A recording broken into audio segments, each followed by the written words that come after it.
Hello बच्चों, कैसे हैं आप सब। एक न्यू क्वेश्चन है वेक्टर का। Consider the position vector of A B and C as O equals to 2i minus 2j plus k, O B equals to i plus 2j minus 2k and O C equals to 2i minus j plus 4k।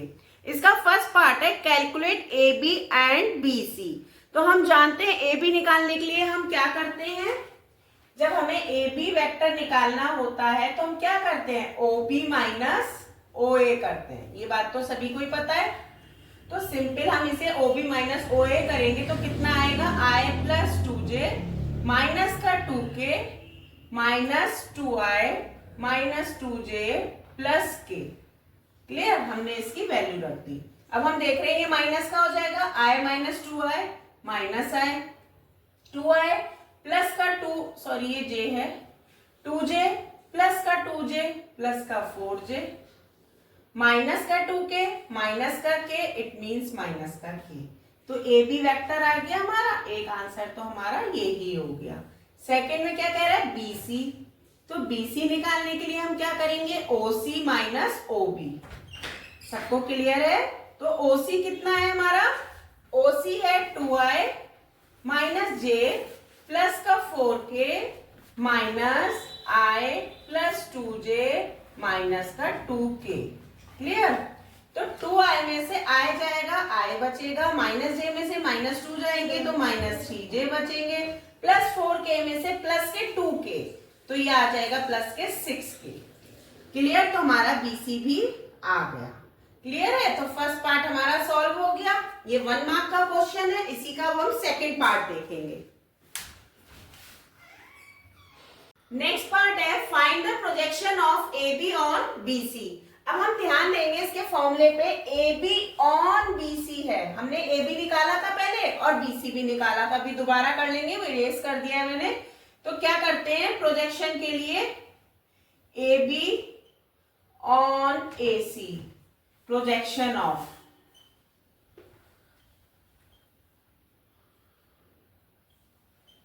क्या करते हैं, A B ए सी पर A B का है तो A B लिखेंगे, dot A सी लिखेंगे, और जो डॉट में ए सी ऑन पर जो होता है वही मॉड हमारा नीचे बनकर आ जाता है। ये प्रोजेक्शन के लिए फॉर्मूला होता है। ये याद करने का तरीका है, ए बी ऑन ए सी, जिस पर होता है वही डॉट में आता है, उसी का ही डिटर्मिनेंट आता है। ये याद करने का तरीका है, कभी भी हम कंफ्यूज नहीं होंगे। बच्चे कंफ्यूज होते हैं कि अगर ए बी ऑन ए सी है तो डिटर्मिनेंट में नीचे कौन आएगा, बच्चे ए बी भी लिख देते हैं, जो कि गलत है। हमेशा ध्यान दो, जब ऑन ए सी है, ऑन या कुछ भी ए बी है, ऑन जिसके ऊपर आ रहा है उसी का डिटर्मिनेंट नीचे आएगा।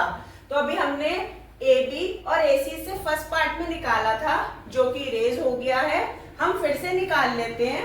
अब हम शॉर्ट में निकालेंगे तो ए बी कितना आएगा, ओ बी में से ओ ए माइनस करेंगे, i माइनस 2i माइनस का i आएगा, 2j माइनस माइनस प्लस हो जाएगा, यानी कि प्लस का 4j आ जाएगा। क्लियर। माइनस का 2k और माइनस का k आएगा, है ना। तो ये कितना बनेगा, माइनस का 3k बनेगा, क्योंकि OB में से इसको माइनस कर रहे हैं ना, तो प्लस माइनस माइनस हो जाएगा। ठीक है। अब हम क्या निकालेंगे, ए सी निकालेंगे, ए सी निकालेंगे, यानी कि OC में से OA माइनस करेंगे। OC कितना है, 2i माइनस का 2i, तो कितना हो जाएगा, 0i हो जाएगा, माइनस का j और प्लस का 2j, minus minus plus j हो जाएगा, माइनस का j प्लस का 2j मतलब प्लस का j। क्लियर। और प्लस का 4k माइनस का k, 4 में से बन जाएंगे 3k बचेंगे प्लस के, क्योंकि वो प्लस का है। तो हमारे ये दोनों आ गए। अब हम यहां पे रख देंगे, इसको इस फॉर्मूले में रख देंगे। तो कैसे आएगा, ए बी कितना आया है हमारा, माइनस का i प्लस का 4j माइनस का 3k।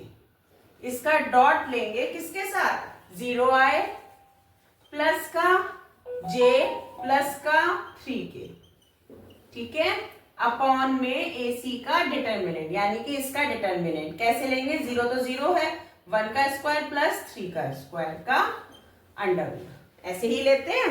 अब देखो डॉट का डॉट जब लेते हैं तो i का i से करेंगे 0 हो जाएगा, प्लस प्लस 4 आएगा, 4 आ जाएगा, जे डॉट जे 1 हो जाएगा, प्लस माइनस माइनस होगा, 3 3 जा 9 हो जाएगा, अपॉन में रूट 10 आएगा।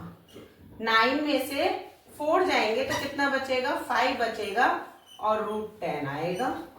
ठीक है, यहाँ पे भी हम इसको आंसर छोड़ सकते हैं, नहीं तो हम क्या करेंगे, इसको हम 5 रूट 2 लिखेंगे, तो 5 रूट 2 में मतलब माइनस का ऐसे आ जाएगा, ये रूट 5 अपॉन 2, ये भी हमारा आंसर हो जाएगा। अब इसका एक पार्ट और है, थर्ड पार्ट, वो हम देखते हैं। अब इसका नेक्स्ट पार्ट है, find the area of the triangle ABC whose sides are AB and BC. AB हमने निकाल लिया ओबी माइनस ओए करके, और बीसी निकाल लिया ओसी माइनस ओबी करके। ठीक है, तो हमारे ये आ गए। अब एरिया का सबको फॉर्मूला पता है, क्या होता है ट्रायंगल का, 1/2 determinant of A B cross product B C. ठीक है, तो हम कैसे, जब हम डिटरमिनेंट निकालेंगे पहले क्रॉस प्रोडक्शन में, तो कैसे निकालेंगे, डिटरमिनेंट बना के निकालेंगे, आई जे के माइनस का 1 4 माइनस का 3, इनके कोफिशिएंट्स लेते हैं, आई थिंक सभी को आता होगा ये तो, माइनस का 3 और 6। ठीक है, अब इसका डिटरमिनेंट सॉल्व करेंगे, आई को जब लेंगे आए तो ये जाएगा 4 6 24, माइनस माइनस प्लस, फिर से माइनस आ जाएगा, 3 3 9, माइनस का जे आएगा, और ये गया, माइनस का 6 आएगा और प्लस का 3 आएगा, क्योंकि माइनस माइनस प्लस हो जाएगा, प्लस का के आएगा, और उस आफ्टर दैट ये प्लस का 3 माइनस का 4। क्लियर, अब हम इसको सॉल्व करेंगे, 14 में 9 गए 5 और 1।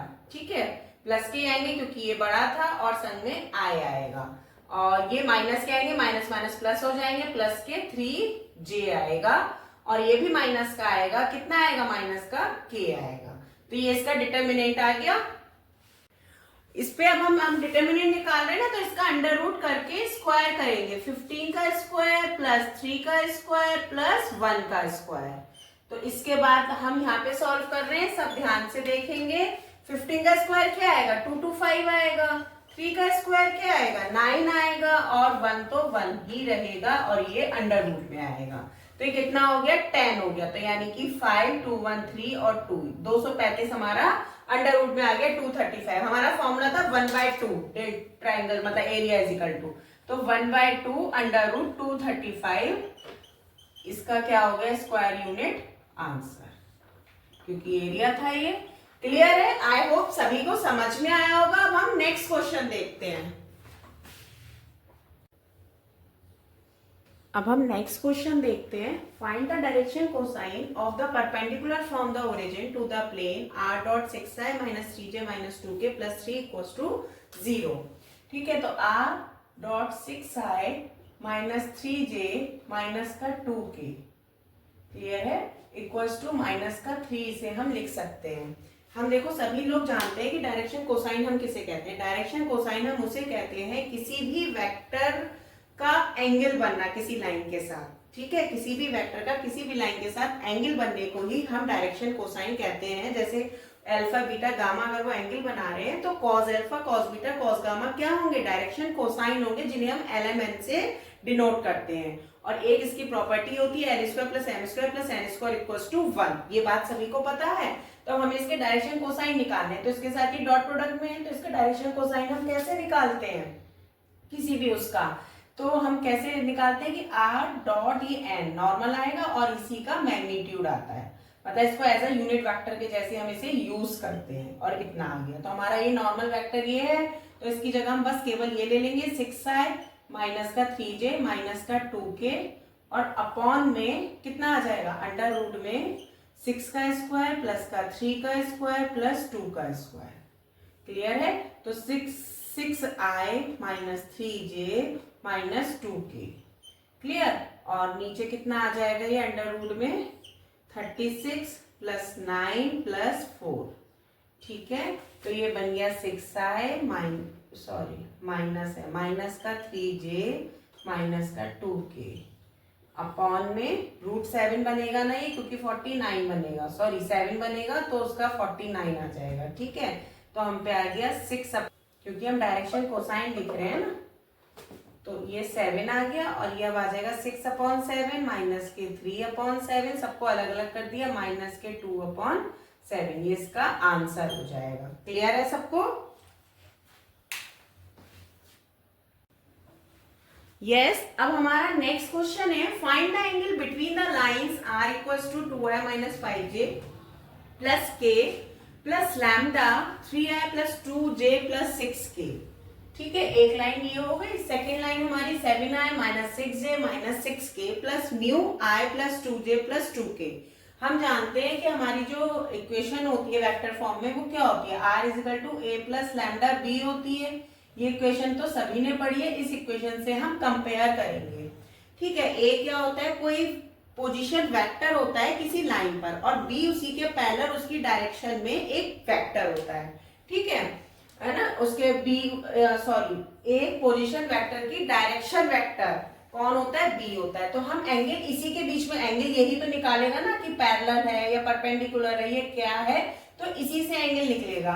तो अगर हम इससे कंपेयर करेंगे तो a1 इक्वल्स टू कितना आएगा, 2i माइनस का 5j प्लस का k बाय फर्स्ट इक्वेशन, और b1 कितना आएगा हमारा 3i प्लस का 2j प्लस का 6k, है ना। ऐसी a2 कितना आएगा हमारा 7i माइनस का 6j माइनस का 6k। ठीक है, और b2 कितना आएगा, ये आएगा i प्लस 2j प्लस का 2k। सबको क्लियर है? ये क्वेश्चन पता है 4 मार्क्स में आया हुआ है, और कितना इजी क्वेश्चन है आप ये देखिएगा, कुछ भी नहीं करना, 4 मार्क्स आपके बिल्कुल पक्के।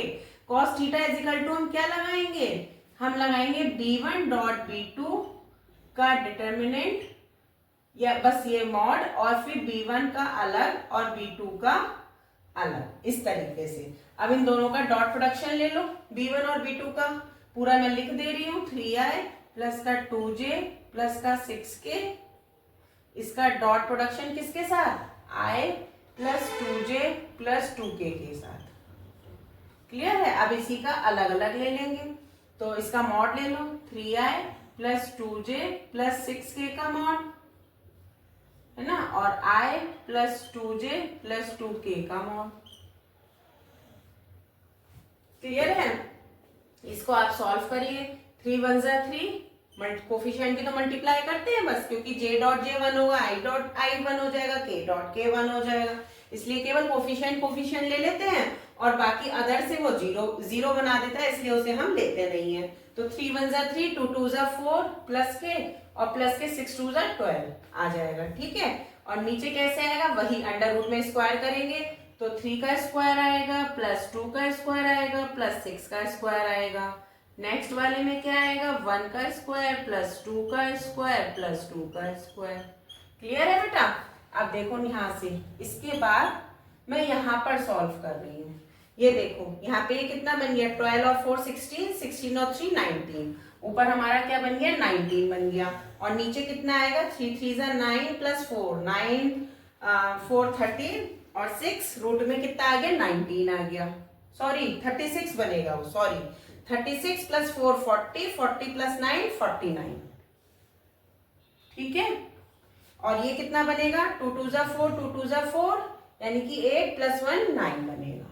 ठीक है, तो ये बन गया 9, और इसका आएगा 7, और इसका आएगा 3। रूट से जब हम बाहर लेंगे, किसके इक्वल चल रहा था, cos थीटा के इक्वल चल रहा था, यानी कि 19/7 3 जा 21 cos थीटा इक्वल्स टू, तो हमें एंगल बताना था ना केवल, तो theta equals to cos inverse 19/21। This is answer. आप ये देखिए 4 मार्क्स का क्वेश्चन है, और कितना इजी है, आपको होल नंबर दिलवाएगा। इस टाइप के क्वेश्चंस जरूर जरूर करिएगा। ठीक है, अब हम एक क्वेश्चन और देखते हैं। अब मैं नेक्स्ट क्वेश्चन लेकर आई हूँ जो कि प्रोबेबिलिटी का है। ये क्वेश्चन भी बहुत अच्छा है, और ये बहुत बार रिपीट हुआ है, तो इसके आने के चांसेस बहुत ज़्यादा हैं। डिजिट्स चेंज हो सकती है, बट इस टाइप का क्वेश्चन आपको देखने को मिल जाएगा 4 मार्क्स में। It is very easy. In pre-board examination of class 12, commerce stream with economics and mathematics of a particular school, okay, 50% students जो है वो इकोनॉमिक्स में फेल हो गए, 35% मैथ्स में फेल हो गए, 25% दोनों में फेल हो गए। अब हमें कोई एक स्टूडेंट क्लास से रैंडम सेलेक्ट करना है, तो पहले में हमसे कहा गया है फर्स्ट पार्ट में कि find the probability that the selected student has failed in economics, कि वो इकोनॉमिक्स में फेल होने की प्रोबेबिलिटी क्या होगी अगर उसे पता है कि वो मैथ्स में फेल है। तो यानी कि कंडीशनल प्रोबेबिलिटी का क्वेश्चन बन रहा है, यानी कि हमें क्या निकालना है, पी ई अपॉन एम निकालना है। इसका मतलब ये है कि मैथ्स में तो वो पहले ही फेल हो चुका है, जो पहले ही कंडीशन हो चुकी है वो हमेशा नीचे आती है और जो होने वाली है वो ऊपर आती है। तो इसका हम क्या फॉर्मूला लिखते हैं, पी इंटरसेक्शन एम अपॉन में पी एम। ठीक है, ये पता है ना, जो नीचे होता है वो बाद में आता है, इसके साथ इंटरसेक्शन आता है और नीचे वाला एज इट इज आता है। ये फॉर्मूले को याद करने का तरीका है, ये इसका फॉर्मूला हो गया। अब हम प्रोबेबिलिटी निकालेंगे सबकी। इकोनॉमिक्स की कितनी आएगी हमारी, 50%, तो यानी कि 50 अपॉन 100 यानी कि 1/2। और मैथ्स की कितनी आएगी, 35% दी है ना, तो 35 अपॉन 100 यानी कि 5 7 और 5 2 7/20 आएगी। और दोनों की कितनी आएगी, यानी कि पी इंटरसेक्शन एम के साथ कितनी आ जाएगी, 25% दी है, तो 25/100 यानी कि 1/4। क्लियर है। अब ये सारी वैल्यूज उठा के आप यहाँ पे रख दीजिए, ये वैल्यूज उठा के आप यहाँ पे रख दीजिए। देखिए जब हम रखेंगे तो कितना आएगा, इंटरसेक्शन कितना आ रहा है, 1/4 आ रहा है। ठीक है, और पी एम कितना आ रहा है हमारा, 7/20 आ रहा है। ठीक है, 4 5 20 आ रहा है, तो यानी कि 5/7 हमारी प्रोबेबिलिटी हो गई किस चीज की, कि मैथ्स में तो वो पहले से ही फेल था, तो हमें इकोनॉमिक्स में फेल होने की प्रोबेबिलिटी बतानी थी। हमने एक ऐसा स्टूडेंट सेलेक्ट किया था, तो उसकी प्रोबेबिलिटी क्या आ गई, 5/7। अब इसी का हम बी पार्ट देखते हैं। अब देखिए उसका नेक्स्ट पार्ट है जो कि उसका बिल्कुल उल्टा है। पहले उसे ये पता था कि वो मैथ्स में फेल है तो इकोनॉमिक्स में होने की प्रोबेबिलिटी क्या होगी। अब उसे पता है कि इकोनॉमिक्स में फेल है तो मैथ्स में होने की प्रोबेबिलिटी क्या होगी। तो यानी कि अब मैथ्स ऊपर आ जाएगा, क्योंकि इकोनॉमिक्स का तो उसे पता ही है, तो मैथ्स ऊपर आएगा और इकोनॉमिक्स नीचे आ जाएगा। तो इसका क्या बनेगा, P M intersection E upon में पी, यही तो बनेगा। तो हमने पी ई कितना निकाला था, यानी कि इकोनॉमिक्स में फेल होने की कितनी थी, 50% थी, तो कितनी आई थी हमारी, 1/2 आई थी। ठीक है, और दोनों का इंटरसेक्शन क्या आया था, दोनों का इंटरसेक्शन कितना आया था, 25 था ना, हाँ 25 था ना, तो 25/100 था, तो कितना आई थी, 1/4 आई थी। ठीक है, अब ये दोनों वैल्यूज उठा के आप यहाँ पे रख देंगे, दोनों वैल्यूज उठा के, तो कितना आ जाएगा, 1/4 अपॉन में 1/2, 2 2 4, तो कितनी आ गई, 1/2।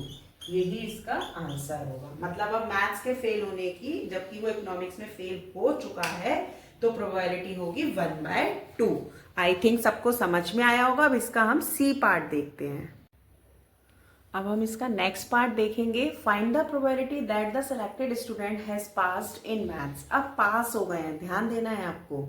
It is known that he has failed in economics. उसे पता है कि वो इकोनॉमिक्स में क्या है, फेल्ड है, जबकि मैथ्स में वो पास्ड है। अब आप देखो ये बात एक उल्टी है, तो यानी कि हमें क्या निकालना है, मैथ्स में वो पास्ड है जबकि उसे पता है वो इकोनॉमिक्स में फेल है। तो इसका मतलब क्या हो गया हमारा, कि पीई में से आप माइनस कर दोगे पी एम इंटरसेक्शन ई को। क्लियर है, और अपॉन में पीई ही आएगा। इतनी बात क्लियर है सबको, ये इंटरसेक्शन नहीं आएगा, ये अपॉन आएगा ऐसे। ठीक है, क्योंकि कंडीशनल प्रोबेबिलिटी है ना। तो अब इसे हम, इसके लिए हम फॉर्मूला क्या लिखेंगे, रुकिए 1 मिनट, सॉरी मैं फिर से बता रही हूँ। इसके लिए हम फॉर्मूला लिखेंगे ये, कि पी एम डैश अपॉन में ई, क्योंकि उसे पता है ई में इकोनॉमिक्स में फेल है लेकिन एम में वो पास है, इसलिए एम डैश हमने ले लिया। तो इसके लिए हमारा क्या बनता है, M dash intersection E upon में पी ई। क्लियर है सबको। अब इसके लिए हम क्या फॉर्मूला लगाएंगे, कि पी ई में से हम माइनस कर देंगे एम इंटरसेक्शन ई को। क्लियर, अपॉन में पी ई, है ना। मतलब जो इकोनॉमिक्स में फेल है उनमें से इन दोनों में जो कॉमन है वो माइनस कर देंगे, तो मैथ्स के पास वाले बचेंगे ना, मैथ्स के पास वाले, और एक और ई आ गया। अब हम सबकी वैल्यूज रख देंगे।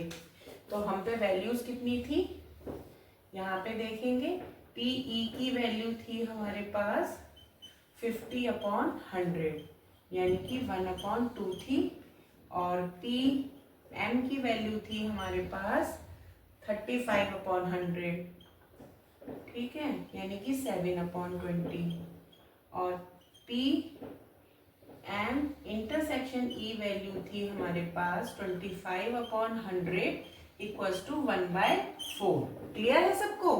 1/4। अब सारी वैल्यूज हम यहाँ पे रख देंगे उठा के पी एम डैश अपॉन ई में।